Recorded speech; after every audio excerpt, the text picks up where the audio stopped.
Hello students, आज हम discuss करने जा रहे हैं first year new book chapter number 6 topic 6.2 और इसका नाम है इंटरनल एनर्जी। मेरी कोशिश होगी कि इस टॉपिक से रिलेटेड बच्चों की जो भी क्वेरीज होती हैं उन सबको एड्रेस किया जाए। लेक्चर को स्टार्ट करते हैं। Welcome you are on physics of how and I am your mentor Jain Shabbir.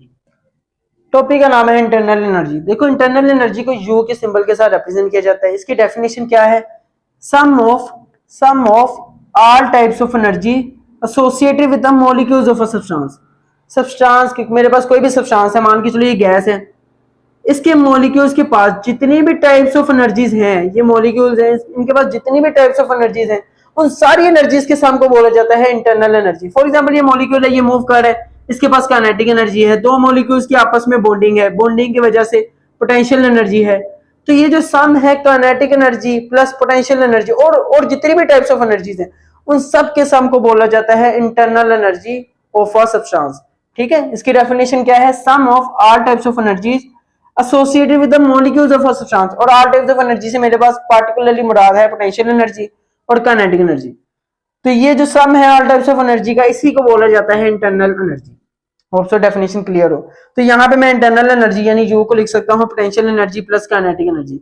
अच्छा, पोटेंशियल एनर्जी मॉलिक्यूल्स के पास होती है due to intermolecular forces. Molecules की आपस में बॉन्डिंग होती है, उनके दरमियान इंटरमॉलिक्यूलर फोर्सेस एग्जिस्ट कर रहे होते हैं, जिनकी वजह से उनके दरमियान बॉन्डिंग है। ये जो इंटरमॉलिक्यूलर फोर्सेस है, इसकी वजह से जो एनर्जी है, इसी को बोला जाता है पोटेंशियल एनर्जी। जबकि काइनेटिक एनर्जी मॉलिक्यूल्स के पास होती है उनकी ड्यू टू मोशन की वजह से, पार्टिकल्स रैंडमली मूव कर रहे होते हैं आगे पीछे, तो मोशन की वजह से जो एनर्जी है वो काइनेटिक एनर्जी, और जो इंटरमॉलिक्यूलर फोर्सेस या बॉन्डिंग की वजह से जो एनर्जी है उसे बोला जाता है पोटेंशियल एनर्जी। तो अब अगर मैं स्पेसिफिकली आइडियल गैस की बात करूं, ये तो था in general internal energy in general, लेकिन अगर मैं स्पेसिफिकली आइडियल गैस की बात करूं तो आइडियल गैस में हमने ये अज्यूम किया हुआ है कि जो आइडियल गैस की जो मॉलिक्यूल्स है उनकी आपस में कोई इंटरमॉलिक्यूलर फोर्सेस एग्जिस्ट नहीं करती, उनके आपस में कोई अट्रैक्टिव और रिपल्सिव फोर्सेस नहीं होती, उनके आपस में कोई बॉन्डिंग नहीं होती। हम ये अज्यूम करते हैं आइडियल गैस में अगर कोई बॉन्डिंग या इंटरमॉलिक्यूलर फोर्सेस नहीं है तो पोटेंशियल एनर्जी भी आइडियल गैस के केस में नहीं होगी। तो यहां से पोटेंशियल एनर्जी खत्म हो जाएगी। तो इंटरनल एनर्जी आइडियल गैस के केस में internal energy mainly kinetic energy के बराबर होगी। यही बातें मैंने लिखी हुई है। Since for an ideal gas we consider molecules to be a point mass, हम आइडियल गैस में जो मॉलिक्यूल्स हैं इंतहाई छोटा उन्हें पॉइंट मास के तौर पे कंसीडर करते हैं। So there is no intermolecular forces. अगर पॉइंट मैसेज हैं तो उनके आपस में कोई इंटरमॉलिक्यूलर फोर्सेस नहीं है। ठीक है, और इंटरमॉलिक्यूलर फोर्सेस ना होने का मतलब है कि उनके कोई पोटेंशियल एनर्जी उनके पास नहीं है। So for an ideal gas, तो अगर मैं आइडियल गैस की बात करूंगा तो internal energy is the translational kinetic energy of the molecules of a gas. तो आइडियल गैस के केस में जो इंटरनल एनर्जी है वो मेनली मेरे पास काइनेटिक एनर्जी के बराबर होगा। तो इट एक्सप्लेन जो इंटरनल एनर्जी है वो मेरे पास काइनेटिक एनर्जी के बराबर होगा only for an ideal gas. अब इफेक्ट ऑफ टेम्परेचर देख लेते हैं, टेम्परेचर का क्या इन्फ्लुएंस होता है इंटरनल एनर्जी पे।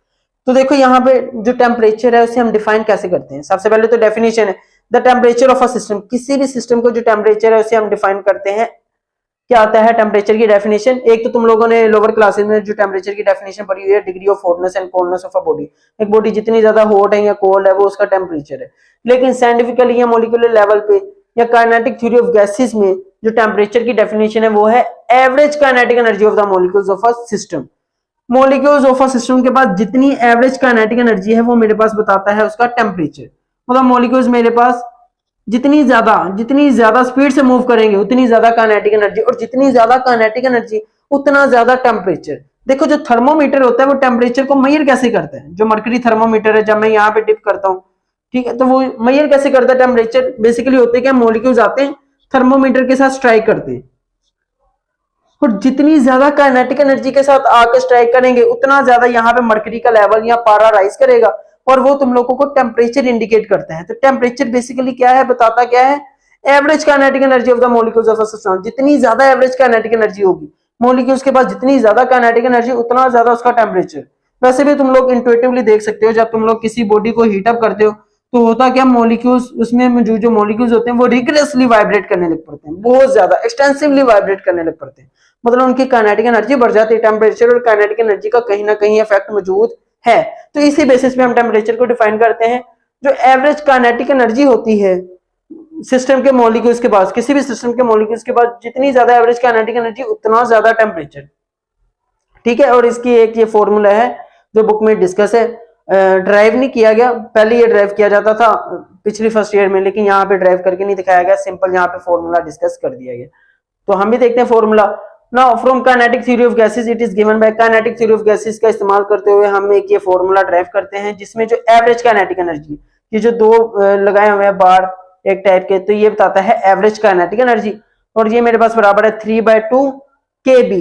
kb मेरे पास है बोल्ट्जमैन कांस्टेंट, ये हमने पिछले टॉपिक में डिस्कस किया था। kb into temperature, it is the temperature in kelvin. Remember ये जो टेम्परेचर है it must be in kelvin, not Celsius, not Fahrenheit, ये हमेशा केल्विन में होगा, क्यों? केल्विन ऐसा ही यूनिट है ना टेम्परेचर का। तो यहाँ पे ये जो काइनेटिक एनर्जी है ये मेरे पास है average kinetic energy of gas molecules, ये सिंपल मेरे पास एवरेज काइनेटिक एनर्जी को रिप्रेजेंट करता है। केबी मेरे पास होता है बोल्ट्जमैन कांस्टेंट, और ये हम ड्राइव कैसे करते हैं, इसका फॉर्मूला क्या है, यूनिवर्सल गैस कांस्टेंट को हम नंबर ऑफ एवोगाड्रोस नंबर के साथ डिवाइड कर देते हैं, है ना, यूनिवर्सल गैस कांस्टेंट, और इसकी वैल्यू कितनी होती है 8.314, जबकि एवोगाड्रोस नंबर्स की वैल्यू होती है 6.023 इंटू 10⁻23। जब हम इसे डिवाइड करते हैं तो हमारे पास ये नंबर आता है जिसे बोल्ट्जमैन कांस्टेंट बोला जाता है, और ये तुम लोगों को रिमेंबर होना चाहिए। इसका यूनिट भी क्या नंबर है 1.38 इंटू 10⁻23 इंटू 10⁻23 जॉल पर केल्विन। तुम लोग इसे भी डिवाइड कराओगे तो यही आंसर आएगा, ठीक है, 1.38 इंटू 10⁻23 जॉल पर केल्विन।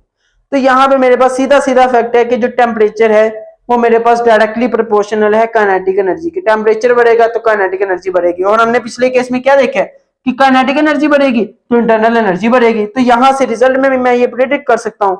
सो टेम्परेचर डायरेक्टली प्रोपोर्शनल है काइनेटिक एनर्जी के, और काइनेटिक एनर्जी डायरेक्टली प्रोपोर्शनल है इंटरनल एनर्जी के। तो यहाँ से सीधा सीधा मतलब है कि जो इंटरनल एनर्जी है वो डायरेक्टली प्रोपोर्शनल है टेम्परेचर के for an ideal gas, for an ideal gas. तो यही बात मैंने यहाँ पे रिजल्ट के तौर पे लिख दी है। So internal energy increases with the increase of temperature, temperature बढ़ेगा तो इंटरनल एनर्जी बढ़ेगी, तो सिंपल है, ठीक है। अब नेक्स्ट व्हाइट बोर्ड पे चलते हैं, इन सारी चीजों को नोट डाउन कर लो, कुछ इंपॉर्टेंट पॉइंट्स हैं, इंपॉर्टेंट डेफिनेशंस है, उसे नेक्स्ट व्हाइट बोर्ड पे डिस्कस करेंगे। अब डिस्कस करते हैं फैक्टर अफेक्टिंग इंटरनल एनर्जी। कौन से ऐसे फैक्टर्स हैं जो कि इंटरनल एनर्जी को अफेक्ट कर सकते हैं, इन्फ्लुएंस कर सकते हैं। तो देखो सबसे पहला फैक्टर है हीटिंग। अगर मैं किसी भी सिस्टम को हीट अप करूंगा, फॉर एग्जांपल ये मेरे पास एक सिस्टम है, एक सिलेंडर है, इसमें है गैस इनक्लोज, ये जो गैस है इन सिलेंडर, ये मेरे पास है सिस्टम, ठीक है, इसे मैं स्टडी कर रहा हूँ। सिस्टम सिंपली किसे बोलते हैं, जिस चीज को तुम लोग स्टडी कर रहे हो वही तुम लोगों का सिस्टम है। तो इस गैस को मैं स्टडी कर रहा हूँ, ये मेरे पास है सिस्टम। जब मैं इस सिस्टम को हीट अप करूंगा फ्लेम के थ्रू या किसी भी मेन के थ्रू, किसी भी तरीके से अगर मैं इसे हीट अप करता हूँ तो होगा क्या, हीट अप करने से इसका टेम्परेचर बढ़ेगा। और पिछली स्लाइड में हमने क्या देखा था, पिछले व्हाइट बोर्ड पे, कि टेम्परेचर के बढ़ने से इंटरनल एनर्जी बढ़ती है। तो यहाँ पे हीटिंग टू अ सिस्टम वो मेरे पास डायरेक्टली प्रोपोर्शनल है इंटरनल एनर्जी की। टेम्परेचर बढ़ेगा तो इंटरनल एनर्जी अल्टीमेटली बढ़ेगी। एक तो ये है हीटिंग, हीट करके मैं टेम्परेचर बढ़ा सकता हूँ, और दूसरा है वर्क डन। वर्क डन के थ्रू भी मैं सिस्टम का टेम्परेचर बढ़ा सकता हूँ। Work done on a system, अगर मैं सिस्टम के ऊपर वर्क डन करूंगा, फॉर एग्जांपल वो अगेन ये मेरे पास गैस है, सिलेंडर में इनक्लोज है, यहाँ पे मैं ऊपर से प्रेशर लगाता हूँ। प्रेशर लगाने से क्या होगा, ये गैस कंप्रेस होगी, और जब चीजें कंप्रेस होती हैं वॉल्यूम कम होने से उनका टेम्परेचर बढ़ता है। ये हमने लॉस में भी देखा था पिछले।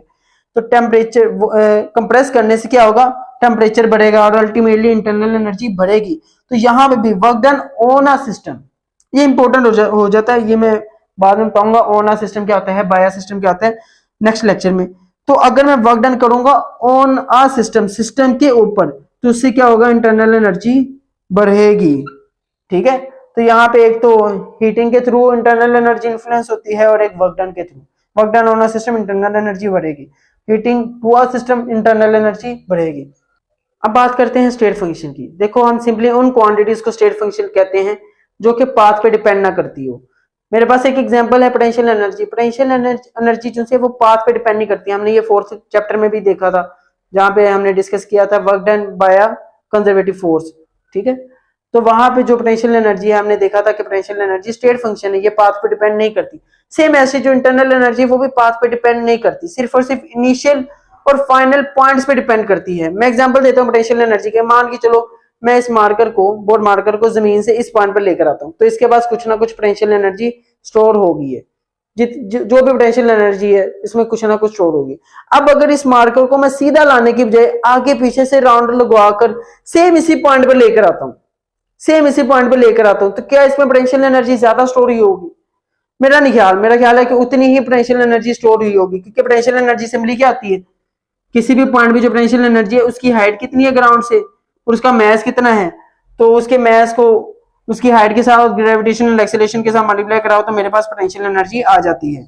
ठीक है, अब चाहे मैं इस बॉडी को ग्राउंड से सीधा यहाँ पर लेकर आऊं या आगे पीछे से राउंड लगवाकर फिर इसी पॉइंट पर लेकर आऊं, पॉइंट वही है, सेम पॉइंट पर लेकर आऊं, तो इसमें पोटेंशियल एनर्जी सेम ही स्टोर हुई होगी irrespective of the path followed. Potential energy path पे डिपेंड नहीं करती कि तुम लोगों ने पाथ को कौन सा फॉलो किया, चाहे तुम लोग सीधा जो इस पॉइंट पे या आगे पीछे से राउंड लगवा कर ले आओ, लेकिन पोटेंशियल एनर्जी सेम स्टोर हुई होगी। सेम ऐसी जो इंटरनल एनर्जी है वो भी पाथ पे डिपेंड नहीं करती, वो भी सिर्फ और सिर्फ इनिशियल और फाइनल पॉइंट पे डिपेंड करती है कि तुम लोग किस पॉइंट पर लेकर आए हो irrespective of the path followed. तो जो चीजें पाथ पे डिपेंड नहीं करती उन्हें स्टेट फंक्शन बोला जाता है। Just like potential energy, the internal energy U is also a state function. It is independent of the path followed. अब ये एक तरीके से स्टेट फंक्शन की डेफिनेशन है, it is independent of the path followed and depends only on the initial and final point. ये सिर्फ और सिर्फ इनिशियल एंड फाइनल पॉइंट पे डिपेंड करती है। अच्छा, ये जो पॉइंट है ये टॉपिक के साइड पे एक बॉक्स में डिस्कस है, ठीक है।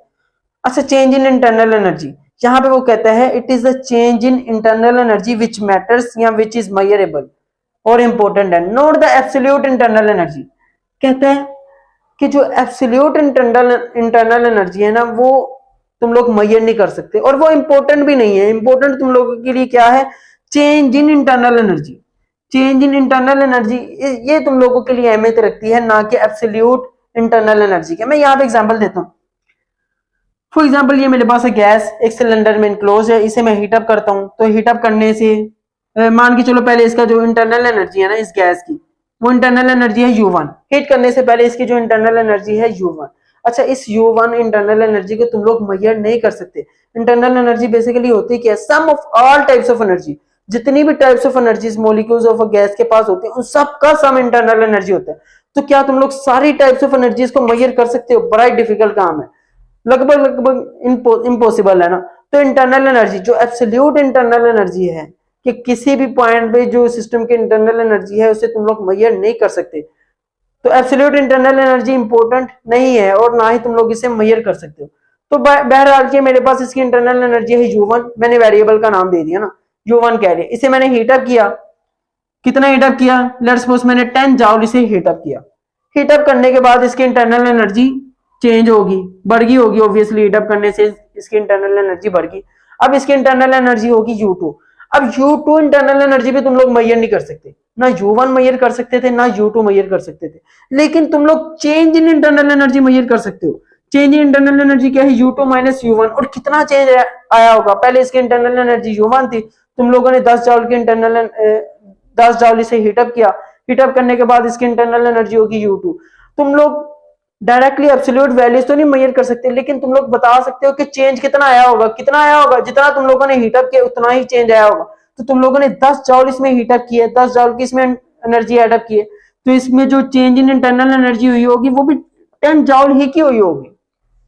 समझ रहे बात को कि 10 जूल मैंने हीटअप किया तो इसमें जो चेंज इन इंटरनल एनर्जी हुई होगी वो भी 10 जूल ही की हुई होगी। तुम लोग U2 भी नहीं मेजर कर सकते, U1 भी नहीं मेजर कर सकते, लेकिन चेंज को मेजर कर सकते हो, चेंज कितना आया होगा। ठीक है, तो बच्चों ये था आज का intuitive lecture internal energy. Hope so कि तुम लोगों को पसंद आया होगा। हमने डेफिनेशन से लेकर effect of temperature, factor affecting internal energy, last पे स्टेट फंक्शन डिटेल से डिस्कस कर लिया। कोई भी क्वेरीज हो तो तुम लोग कमेंट सेक्शन में पूछ सकते हो। लेक्चर को यही पे एंड करते हैं, टर्मिनेट करते हैं। अपना बहुत बहुत ख्याल रखो। अल्लाह हाफिज।